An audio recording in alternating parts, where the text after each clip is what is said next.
This interview is for information only and should not be considered as investment advice or a recommendation to buy shares in the company featured. Welcome to this Stock Box interview.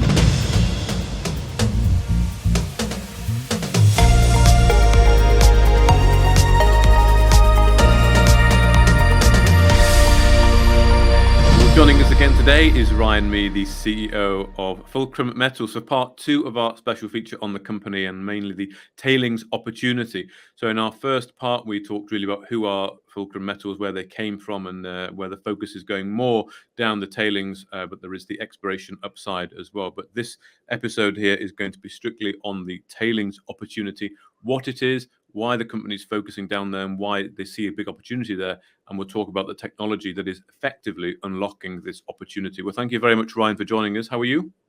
Yes, I'm very well, Mark, and it's a pleasure being here talking to you again. Good. It's good to be speaking. I know the tailings is the main focus. So let's just talk about them then. I mean, you talk about this circular mining economy, and this is part and parcel. This is a big deal, isn't it, as part of how you want to approach this tailings opportunity that you see in Ontario? Absolutely. I think, the best businesses are built around solving a problem. Mm-hmm. And we've identified a problem. Now, Canada's got, it's esteemed in, producing metals and minerals over a century or so. Now, what that's left behind is a bit of a problem the government needs to solve. So we have a significant opportunity to transform this problem, which is the mining tailings, into a sustainable resource by extracting these precious metals from the mine waste. And there's some really strong fundamentals behind that, not just from the company, but the other stakeholders in those areas that will benefit from that. So it will enable us to regenerate nature and those local environments. It will help us actually to rebuild these local economies with not just job opportunities, but like I said, these sustainable resources. And not only that, because we're not building new mines, we're actually reprocessing, metals that have already, been produced in an existing mine. It allows us to actually reduce the carbon footprint of the supply chain of these precious metals, because we're not hitting these class 1 and class 2 high emissions that new mines need. And it also allows us to repurpose these historic mine waste sites, into ecological assets, whether that's recreational parks, I don't know, golf courses, or simply an open park, or look at other ways that you can add a secondary industry to that. So it's hugely beneficial to all of the stakeholders, not just the company. And obviously, from an investor's point of view, what we're doing is actually creating a positive mining asset class and actually using the equity in an equitable way for these stakeholders, turning these liabilities actually into assets. Of course, we're not building new mines, so there's none of this 15 or 20 years that it takes to get to production. So that promises earlier cash flows when you compare, discovering and building new mines. And that should allow us to organically grow as those profits filter through the company. Okay. So essentially, what we're able to do is reconnect these local communities, governments, and investors who all have their own requirements which they need to be met. And this is a way to actually bring all those things together. So it's a fantastic opportunity to develop this sustainable circular mining economy. Okay. Excellent. Well, thank you for that. I noticed a couple of things you said there. So you talked about tailings as a liability because I know you'll explain what tailings are, but it's effectively mine waste, isn't it? It's part of the normal process of extracting ore, and it's effectively just left there really as something that is not the most pleasant of things to look at, not the most pleasant of content within there that might leach into the environment, and also in some degrees they're not very stable, or certainly in more developed jurisdictions they have to be maintained to make sure that the structural integrity stays there. So really you're talking here about rehabilitating the land, returning the land to as it was before, or even better, whilst at the same time realizing some value from what's left in there. Well, absolutely. It's almost the metal recovery is not the prime reason for doing the tailings, which actually just like I said, re-emphasizes how strong a business case this is. So these are existing problems, as you mentioned, egress of water and, these chemical slurries going into the surrounding environment. And we say mine waste, but we've got to remember that the mine process, the recovery of metals, it doesn't take all of it out, of that waste. So there is economically valuable metals left in there. And of course, it's a growing problem. There's mines in production today. There'll be mines in production tomorrow. So the profile of these tailings, they're only ever going to become a bigger problem to be solved. Mm. Now, in terms of operationally, it is a lower risk opportunity for us as a company because we know that the precious metals are there. We don't need to go and discover it. We don't need to go and do 100, 200 meter diamond drilling programs, which are pretty expensive. So we know it's low risk because we know it's there. And in terms of capital expenditures too, and of course, offers nearer term cash potential. Mm. It's a fabulous opportunity. And, it's a multi-billion market in Canada. So, the Canadian government, they've got an ever-growing liability of over $10 billion to monitor and clean up these active and historic mine wastes. And actually, in these historic sites, Natural Resources Canada done a study a few years back, and they suggest that there's over $10 billion worth of gold in these tailings alone. So it offers a great scale for us, absolutely. And why are tailings left generally? Is it because there is value there, but it's not quite economical to return it? How come they just sort of left there? It's a number of factors, actually, Mark. Firstly, large gold producers, they're investors, they demand new mines. That's what they want their money spent on. So you're talking of mine expansions and developing new mines. So Okay, mine waste, especially the historical mine waste, that essentially gets put on care and maintenance. And that is, right. let's monitor the situation. And if it deteriorates, we'll do something about it. If not, we're going after these new mines. And another reason why a lot of these mine tailings are still lying there untouched, that's because you need the technology that works to enable you to extract these metals. And through our partnership with Extract, we believe we've got some of the best technology out there. Hmm. Well, we'll talk about the technology just in a moment, but I just want to pick up on something you mentioned earlier, where it's more than just the. I think you said something. It's more than just a tailings opportunity. It's more than just the revenue that's in these tailings from gold, because Mm. you're rehabilitating this whole area. I mean, is it something that the company could effectively be paid to do, as well as then get the upside from the gold? Well, I don't have a figure to hand that the government spend on an annual basis to monitor these mine sites, but what we do know is they don't have an answer. We believe that we do. So absolutely, the what we have as a company, we do that as we, prove out the concept of our projects. And that is, hey, you know what? We can rehabilitate these areas as well as making investors money. So Okay. it's almost a hand and glove situation. And you know, the scale of the opportunity runs far beyond just having a project and how much money can you get out of it, because this is also about developing trust and confidence, not just with our investors but also, like I say, all the stakeholders. That's local communities, Yeah. governments. So there's a huge amount of potential for us to tap into here. I can't actually put a figure on how big the opportunity could be.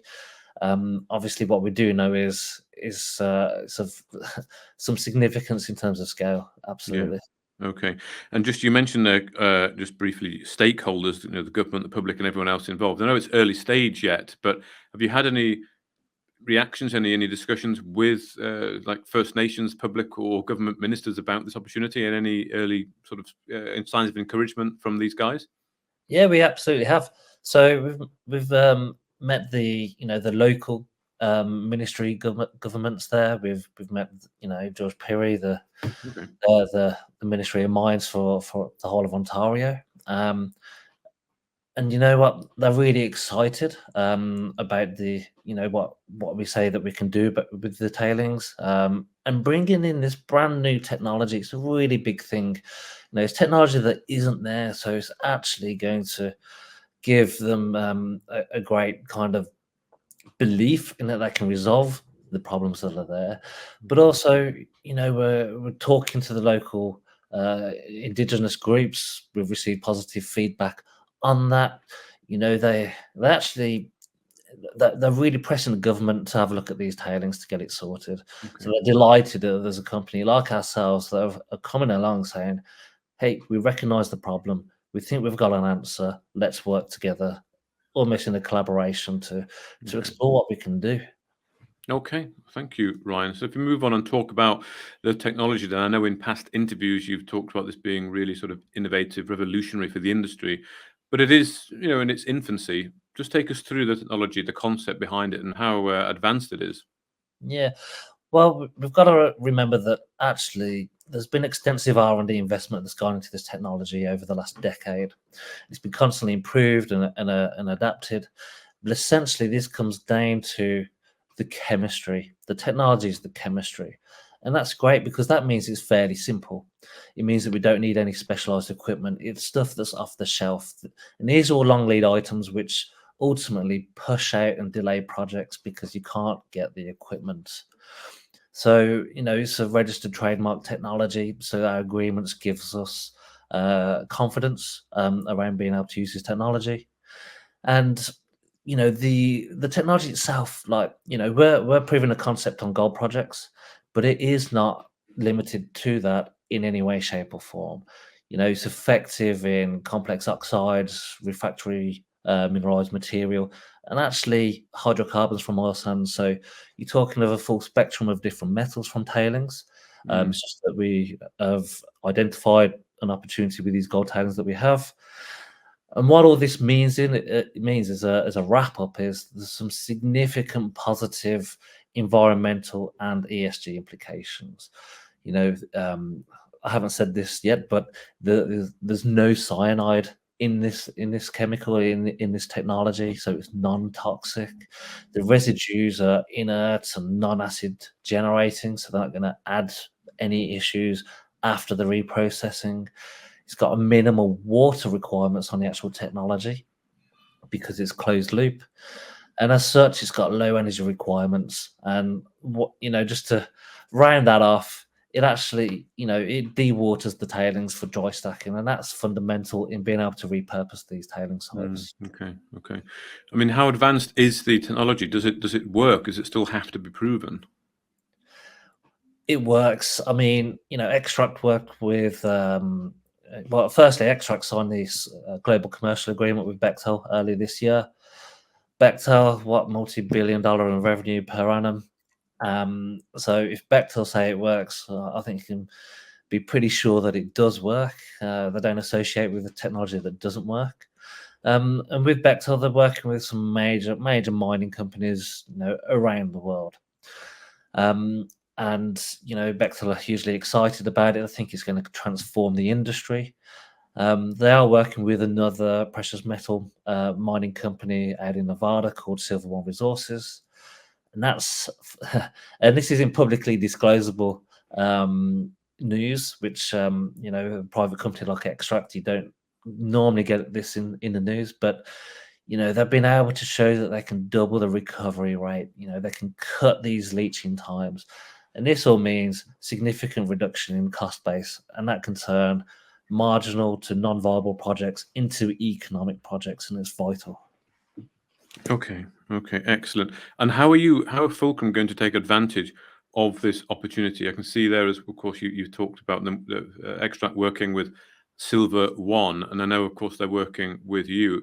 I mean, do you have exclusive rights to use this technology? Well, what we've got at the moment is some agreements in place with Extract. And as I say, Extract to partner with Bechtel, major EPC expertise. Now, we've got a phase testing study program agreed with Extract on both TechUs and Silvernite. We said just last week that we're now commencing that work at Silvernite, so that sampling should be completed over the next few days. Now, what normally happens is that a company will sign, this kind of phase development program, and then at the end of it, Then you look at the licensing opportunity to work out, the economic details, with extract and the technology. But we've got a very good relationship with extract, and we see the size of the opportunity, and so do extract. So what we're actually in the process of doing at the moment is having discussions around how an exclusivity agreement would look like between us and extract to make sure that we have that protection as we seek to prove that concept of not just the technology but our projects working. And we're also discussing with extract and their testing lab partner TDI on actually there's a big demand for this in Canada, and there's an opportunity to open a new testing facility. So we're having a look at doing that. Talks are going very well, and I hope to be able to update shareholders, potential investors, soon. Okay, and a line on that slide there that stands out: Silvernight Gold Tailings Program due to start Q3 2024. So is that when you were hoping to start trialing this in the field? It's a good spot, Mark. So, we were expecting to start the Silvernight testing and phasing program at the start of Q3. We started a couple of weeks early on that. So, we're a little bit ahead of ourselves there, which Okay. we try to underpromise, Sure. deliver. That's not always possible. There's lots of moving parts, but we're really happy with progress so far, and so are extractors as partners Okay. with the technology. Yeah, so that it's the testing process that's underway at the moment. I mean, thinking of the size and scale of the opportunity, could it be something that's too big for Fulcrum to manage? I mean, you'd like to get an exclusivity agreement with Extract. I'm sure there'll be other players in the space who would also like the same thing. There is, but we've got first mover advantage in Canada on this. Okay. So we intend to, harness that opportunity as best we can. You're right, Fulcrum aren't going to get out there and do all these tailings, but what we are going to do is go and prove the concept to show others that they can do it, and that might be another way in which we can monetize this first mover advantage. Okay. And then you've got this slide here, which really talks about your model, doesn't it? In one sort of snapshot, really, that circular process that you mentioned at the start. Yeah, so how does this all fit together? Why is this such a fantastic opportunity? And it comes down to 5 major points, right? So obviously, there's this transformative technology that Extract have, and that's been shown on other projects, and actually most recently with us at TechU's, hitting nearly 60% recovery rates, which from a cold start, and that's just on an initial basis. Optimization's ongoing. So you have this technology. Extract have this collaboration with Bechtel. Bechtel are, offer outstanding EPC expertise, as you would imagine, and that'd be part of the process as we do these conceptual designs. And I'm sure we'll talk about the phase development process a little bit on another episode. So that alongside as well with potentially putting a testing lab in there in the heart of Timmins, what you're doing is you're accelerating the opportunity through having tier 1 technology, tier 1 availability for EPC expertise. You providing that market penetration is vital. That front of shop, the physical presence, which is also vital in terms of building relationships with local communities, right? Mm. So it covers the engineering, the technology, the market penetration, and that's going to give you absolute opportunity to be able to commercialize that position. That's through project ownership. It's through capitalizing on licensing and tailings, and that's going to obviously should lead to increased cash flow potential. So this could be through other people's tailings coming to the testing lab, for example, and they'll pay us to do that, but also advancing our own projects to production. And we're just scraping the surface really in terms of the opportunity. There's a whole lot of rehabilitation that goes on in Canada, so there's going to be a lot of additional opportunities for us to kind of layer this opportunity for all of our shareholders. Okay. And just finishing off here, I think, are these some sort of key facts really about the opportunity, trying to really, in 6 pillars there, show the opportunity or the scale of opportunity. Yeah, so you know, you need to have an idea on how big the market is before you get into Sure. these types of things. So Canada is one of the largest gold producers in the world. Ontario is a province of Canada. It produces 45% of that gold. So it's a massive, massive contributor to gold production globally. We know that Natural Resources Canada have put this estimate on just for gold in these tailings, how much that's worth, which is in excess of $10 billion. And touched on it earlier, the Canadian government's liability to clean up these historic mine waste sites, which is in excess of $10 billion. And the reason for that is there's over 400 tailing dams in Ontario, which the government need to monitor on a continual basis. And just focusing a little bit on our footprints and what we intend to do, and that is establishing Fulcrum in Timmins and Kirkland, which is you're getting up for 100 million ounces of historic gold production. So you can imagine how many historic tailing sites there are in that region that we're focusing on. So it's clearly a huge opportunity and a scalable one at that. Okay. Well, thank you very much, Ryan. That's the tailings opportunity and the technology there that you've got working with your partner Extract. On the part 3 of this feature, we'll go on to your projects specifically, the tailings projects specifically, what they are, what historically has been done there, and of course the phased approach of testing and hopefully getting these into some form of gold production. But for now, thank you very much for your time. Thank you, Mark. It's always a pleasure. If you enjoyed this interview, then give us a thumbs up, a like or a retweet. Subscribe to us on YouTube or follow us on Twitter and hit that notification bell to be the first to know when we release new content. There's loads of great content on our website too, across all our programs at stockboxmedia.com. Thank you for watching.